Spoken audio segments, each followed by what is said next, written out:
In digital Marathi, जनतेच्या हक्काचं व्यासपीठ। अंबरनाथ शहरातील वाहतुकीला अखेर ग्रीन सिग्नल मिळाला आहे। अंबरनाथ नगरपालिकेतर्फे वाहतुकीची समस्या सोडवण्यासाठी 10 ठिकाणी सिग्नल यंत्रणा बसवण्यात आली आहे। नगरपालिका प्रशासनाने डिसेंबर महिन्यात कल्याण बदलापूर महामार्गावरील मटका चौक, महात्मा गांधी शाळा आणि फॉरेस्ट नाका या चौकांमध्ये सिग्नल यंत्रणा बसवली होती।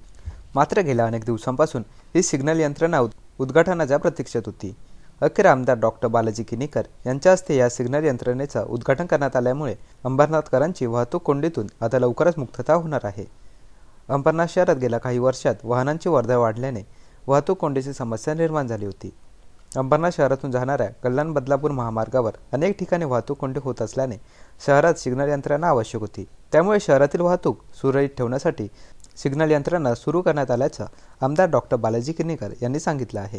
आज अंबरनाथमध्ये एनकॅपच्या माध्यमातून नगरपालिकेच्या सीओ आणि त्यांचे सर्व इंजिनियर्स यांच्या माध्यमातून शहरामध्ये 10 सिग्नल बसवण्याचं काम या ठिकाणी झालेलं आहे। 4 सिग्नल पूर्ण झालेले आहेत आणि 6चं काम चालू आहे। त्यामुळे अंबरनाथमध्ये जी काय ट्रॅफिकची समस्या आहे ती होणार नाही। अंबरनाथ मटका चौक झाला, त्याचप्रमाणे फातिमास कडे जाणारा जो रोड आहे त्या ठिकाणचं सिग्नल म्हणा किंवा फॉरेस्ट नाक्यावरचं अशा ज्या ठिकाणी ट्रॅफिक होतो त्या ठिकाणच्या सर्व सिग्नलचं काम पूर्ण झालेलं आहे।